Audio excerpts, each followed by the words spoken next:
Hi YouTube, Coinpicker here. Here are my thrift store finds for the past week. Went into a thrift store, other part of town that I never ever find anything good. Basically, it is the affluent yuppie part of town near the beach, and it was Salvation Army store. They always have like a huge section of silver-plated stuff. So again, going through the motions, went through looking piece by piece, and something caught my eye. So this is the piece after I had polished it up and everything. But yeah, it's Italian, hammered silver, and I think I realized why it was passed up. Number one, it didn't look like this. It was sort of, like the bluish looking tarnish, didn't really sound like silver. Quite a big piece, but I think what turned off people was this label. So it looks like a very modern label. And, seeing stuff like that, you'd think right away silver plate. But, I don't read Italian, which I think it's in Italian, according to the address and everything. But I figure, my guess was it meant gallery silver, like silver gallery. And why would you put, why would you sell silver plated items in a silver gallery? And other thing that tipped me off was this, machining, which I've seen in more expensive items. Let's say pocket watch, I guess covers, like the inside of the covers, and other nicer items have these type of machine lines, to flatten out the bottom, I guess. So why would they even bother to do that on a cheap silver plated item, right? And also, hand hammering, that was also another clue. So when I saw that label, it made me want to look at look for other marks, or attempt to look for more identifying marks. And lo and behold, I think it was on one side, here. Lo and behold, actually, first of all, I saw these marks. And it's some sort of maker's marks. Nothing I recognized, but I kept on searching. And first thing when I saw those marks was pseudo hallmarks, which I read up on a while back. So I knew if it was pseudo hallmarks, then the piece wasn't that old, but it had some sort of age. And I recognized this hallmark here, official hallmark that is used by the Italians, basically identifying where this was made. It's not very clear here. But the most important mark was this one, 800. So it is 800 parts over 1,000 of silver, 80%er.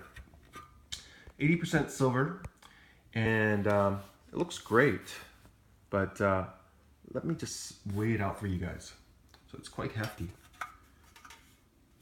I mean, it'd be nicer if it was sterling silver, but I think that was also one of the things that made people think it was silver plated type of item, because it didn't have that twang of sort of like,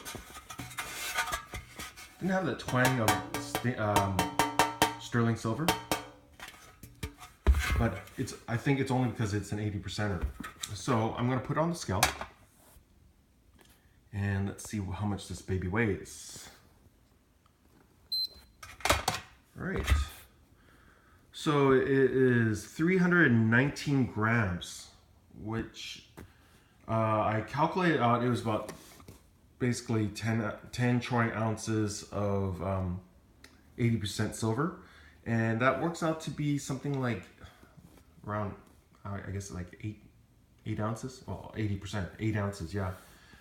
So we're talking about $200 Canadian of silver, which is not bad, you know.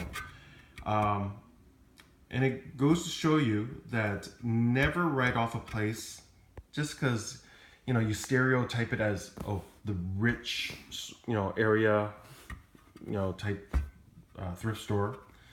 Because, you know, I always have, you know, generally small items, you know, it's true that if it's small items, usually the expensive stuff doesn't slip past them. But as I said, you know, you never know. You go there often enough. Actually, that place, it was, you know, like, I guess it was a long shot, or I guess a lucky instance. Maybe I was there at the right time, whatnot. But main thing is use your knowledge. But yeah, I mean, like, this is one of my best finds in months in one of the worst stores for finding stuff. So yeah, slip through them, slip past them. But yeah, I only paid, I think the price on here was like $8.99 plus tax. So a little bit over $9 Canadian for $200 worth of silver. The company, I forgot the name. I did do a Google search. The company is still in business in Italy. I think that they went bankrupt, or, you know, like years ago, but came back again. But they have modern versions of this, you know, not so traditional style, more similar to what's that? I forgot the name of the place. Tiffany type of silver. You know, like very straight lines, lots of, you know, silver marks, you know, as part of the design style. But something similar to this in their modern version, they were selling brand new for like, I think it was like 550 euro dollars, which is probably like $700 Canadian, I guess. But yeah, expensive stuff. But we will be enjoying this, you know, put out bonbons or whatnot. But I hope, oh, I do have another item, almost forgot. Just the other day at our local thrift store, which, you know, I always find my little knickknacks and stuff, saw this in the display case, thought, what is that? So I asked the lady, pull it out, and it is a mirror, hand mirror. So it's Cars, Sheffield, England, silverware, hollowware. So I believe this is from 1991. $12.99, and it is sterling silver. Let me see if I can focus in on this. So we have our the hallmarks right here. It's not too old, vintage, but for $12.99, I thought there has to be at least like a half ounce of silver on this, because it, you know, feels like a decent thickness. But I thought the wifey might like it, so, you know, I anteed up on this. I mean, did some searches, and this is probably like $30-40 brand new. So bought it for my wife. You know, she has her fancy going out purses, you know, like Louis Vuitton. I thought, okay, this is one of those luxury items that, you know, she can pull out of her fancy purse when she goes out, and, you know, for her makeup or whatnot. But I wish it was more like $5, you know. But you know, this is still cheap, you know, for what it is. And look, I mean, everything, I mean, looks like pretty much like new shape. The person probably just pulled it out a few times and threw it in a drawer. Comes with the manual and everything. But yeah, these are my silver finds for the week. Anyways, I hope you enjoyed this video. Please like, comment, and subscribe. Coinpicker out.